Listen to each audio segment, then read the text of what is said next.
Story of Andrew. Andrew was a guy that I met in Russellville, Arkansas, around 2016. I was driving for, well, I was driving with because I don't work for nobody. I work with him. I was working with SRT, Southern Refrigerated Transport. Then I had a load that I had to drop at some warehouse down there, and I didn't feel like going back to the pilot, like 8 miles away, so I just went. It was a Walmart. That's what it was. You know, Walmart distribution center right there. And I had, pulled it to the, like I said, the truck stop. It was a little, neighborhood thing, a little bomb and pop joint. And I'm in there, and this guy named Andrew was in there. And, he's a white guy, same age as me. And he looked like he going through it, So with him and talking and everything, and he like, hey, what's happening, man? What's your name? I was like, Fred. He was like, oh, I thought your name would have been one of them fucked up names like Daquan or Tarquarius or some shit. And I was just like, fucked up name. Like, all right, he who laughs best. All right, cool. I'm rock with you. See where this conversation about to go. And we start talking about everything. He was telling me how, he was hooked on crystal meth and he fucking up the family money and shit. And his wife kicked him out the house. And I don't know shit about that. Like, I can't be kicked out of where I stay at if I'm paying for everything. Like, that wouldn't make sense to me. But of course, his situation is different. And so, me and him are talking, and he just got like the longest fucking sob story about a whole bunch of shit. You know what I'm saying? And I'm like, just looking at him like, he was like, yeah, we got the like projects and like, assistant living and fucking low income shit. It's different for black people and white people. Like we get the fucking housing projects, and the man can't stay there. Excuse me. They get like a plot of land and like a trailer, or they get like a low income house that they can move in, and the family must be kept intact. The father must be in the home to do all of that shit. I mean, he ain't got a must be in the home, but it's encouraged for the father to be in the home in that scenario. And like I'm like, damn, that's not how low income work from where I'm from. They're like, what you mean? I was like, because of where the dad, like where I'm from, the dad can't be in a home. But I'm thinking on the point of like, how I understand the low income housing and the welfare system this way. But he's like I said, he's white. You know what I mean? And so we're sitting there talking. He's just telling me all kind of shit. And I'm just telling him like, I mean, I ain't really never had like a drug addiction problem that caused me to. I mean, y'all done fucked around with some shit, but I ain't got to have it. I mean, like, was never addicted to weed or never addicted to no other shit that I fucked around with. It was just like a recreational kind of thing. And I only fuck with it when I can afford it. You spend your last $20 on some shit, and we just going and going and going, and we just talking for hours. And I'm like, he's telling me about his life, and then I'm telling him about mine. And I'm like, the fuck? Like I take my kids to school every day. He was like, how do you find time to take your kids to school every day? Oh, and by the way, did you know that black fathers, however they work, the empirical data can back this up. The black fathers are the most involved fathers in their children's lives, believe it or not, right? And so, you know what I'm saying?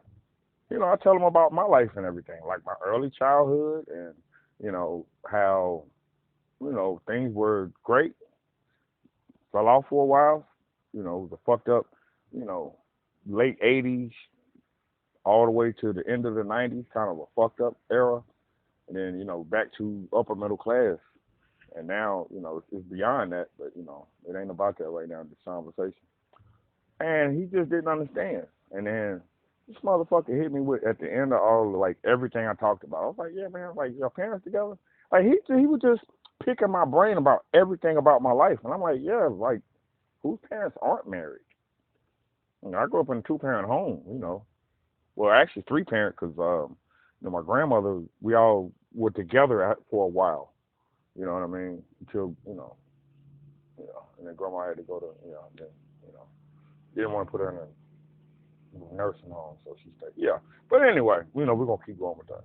And so, talking to all of that, and Andrew hit me with another fucking offensive thing. And I could kind of see he's like jaws tightening up and shit. You know what I'm saying? And he wasn't feeling what I was talking about, even though he asked me all of these questions about my life. You know, I told him about the ups and downs and shit. You know what I mean? He telling me about his downs, and I'm just like, damn. He's like, oh man, there ain't no jobs here and all this. And only thing is Walmart. And I'm like, okay. Have you ever heard of the book Who Moved My Cheese?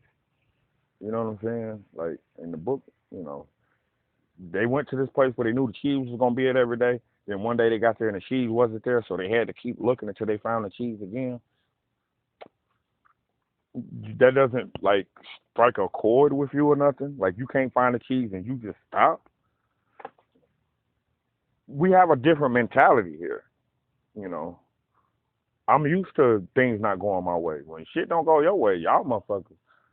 Anyway, into all of that shit, and we talked and everything, and I'm like, yeah, man, how long you been married, man?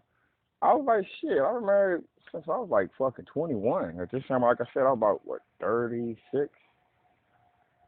I was like, yeah, I've been married about 15 years. Like 15 years. Because all he knows is stereotypes. The black men don't marry, all we do is make babies and keep fucking kicking. No such thing as black marriage. And if you see it, the Cosby Show was fiction. And once upon a time, we were the highest, married group in the United States. We were married at an 80% rate. And that hasn't been matched by anybody since. Even with the try to break up of homes and shit, and how you be hearing them stories about motherfucking family members getting sold all the way across the country and shit, we still found a way to stay married. Keep your family together. But, that story is partly fiction. Anyway, as far as that. Anyway, but yeah. And so at the end of all that, guess what this motherfucker wraps up this shit with? He said, man, it looks like you living a life I should be living, and I'm living a life you should be living. Motherfucker, don't put that shit on me. And so,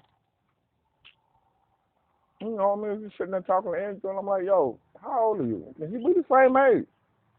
He might like to be a month or two older than me. He was there in the home with his daughter since she was about 5. And up to that point, he probably was about, me and his daughter have been about the same age. She was about 13, 14. He ain't been in that girl's life since then. Man, I've been in that girl's life every day. Like, what the fuck? Got a daughter out here, man. You got to make sure, like, you raise this girl the right way and show her what kind of man she's supposed to be looking for later on in life. Don't be the kind of man she's supposed to avoid.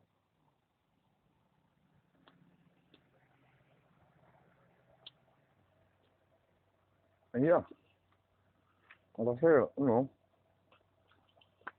he wrapped that conversation up with, like I said, you living a life I'm supposed to be living, and I'm living a life you're supposed to be living. According to who?